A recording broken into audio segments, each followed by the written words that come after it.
বাংলাদেশ জামাত ইসলামীর সম্মানিত আমির ডাক্তার শফিকুর রহমানের জাতীয় সমাবেশের বক্তব্য আমার বিশ্বাস করি যে সবাই ভিডিওতে শুনেছেন। যদিও তিনি অসুস্থ হয়েছিলেন, 2 দফা অসুস্থ হয়ে পড়েছিলেন, কিন্তু তিনি তার বক্তব্য কিন্তু বসে বসে দিয়েছেন এবং তার বক্তব্যের কিছু সারাংশ ছিল। সেই সারাংশটা কি?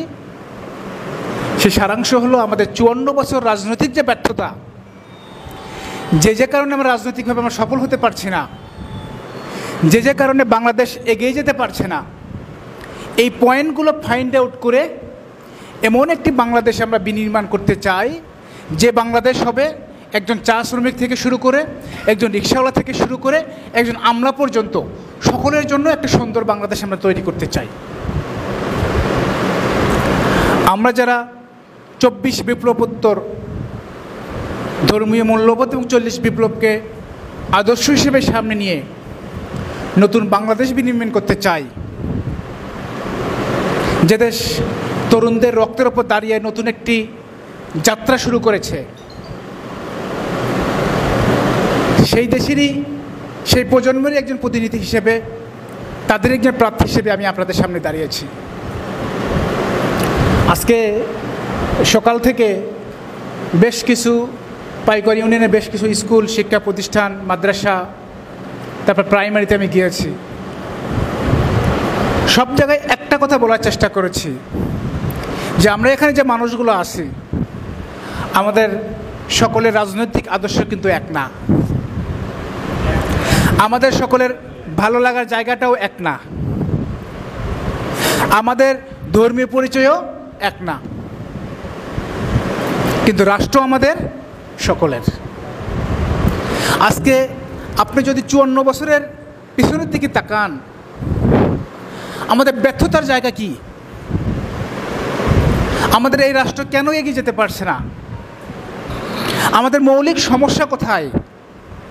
আমি যদি বলি 5টা সমস্যা বলেন, 3টা সমস্যা বলেন, তাহলে কিন্তু 1 নম্বরে চলে আসবে কি? দুর্নীতি। আমাদের সমাজে সর্বস্তরে দুর্নীতি, করাপশনে ভরে গেছে, রন্ধে রন্ধে ভরে গেছে। রাষ্ট্র এক জায়গায় 1 কোটি টাকা একটা বরাদ্দ দেবে, সেটা বাস্তবায়ন করতে করতে 50% অনেক সময় জনগণ পাচ্ছে না। এই অনাকাঙ্ক্ষিত বাস্তবতা আছে, আমাদের চোখের সামনে দেখে আসছি। আমাদের সমাজের সমস্যা কি? সর্বস্তরে ভয়ঙ্কর সিন্ডিকেট, ভয়াবহ সিন্ডিকেট। এদেশ এগিয়ে যেতে পারছে না। স্বয়ং গভর্নমেন্ট পর্যন্ত ঠিকমতো তার অ্যাক্টিভলি কাজ করতে পারছে না, বিভিন্ন সেক্টরের সিন্ডিকেটের কারণে, সমস্যার কারণে। আমাদের সমাজের সমস্যা কি? ভয়াবহ চাঁদাবাজি, রাজনৈতিক চাঁদাবাজি। আপনারা দেখেছেন যে কয়েকদিন আগে টকশোতে দেখলাম বাংলাদেশ জাতীয়তাবাদী দলের একজন সাবেক এমপি, তিনি বলছিল যে দল শুধুমাত্র বহিষ্কার করলে চাঁদাবাজরা নিয়ন্ত্রণ করতে পারছে না, কারণ চাঁদাবাজদের একটা নির্দিষ্ট একটা সিন্ডিকেট থাকে।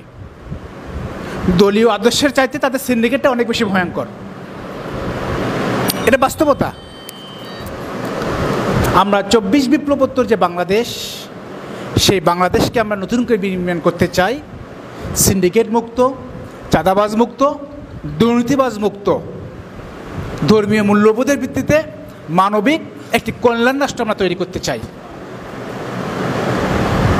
আমরা বাংলাদেশ জামাতে ইসলামী এখনও কোনো ম্যানিফেস্টো তৈরি করে নাই, এজন্য আলাদাভাবে ম্যানিফেস্টো দেওয়া আমার জন্য সমীচীন হবে না।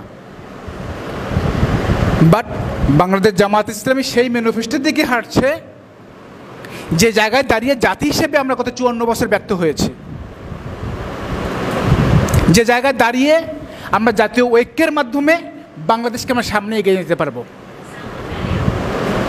দেখেন, মালয়েশিয়া আমাদের চাইতে মাত্র 10-11 বছর আগে আমার স্বাধীনতা অর্জন করেছে। মালয়েশিয়াতে ধর্মীয় ডাইভার্সিটি অনেক বেশি, 58 থেকে 60% মালয় মুসলিমরা আছে, বিশাল একটি অংশ চাইনিজ বুদ্ধিস্টরা আছে, এরপর ইন্ডিয়ান হিন্দুরা আছে।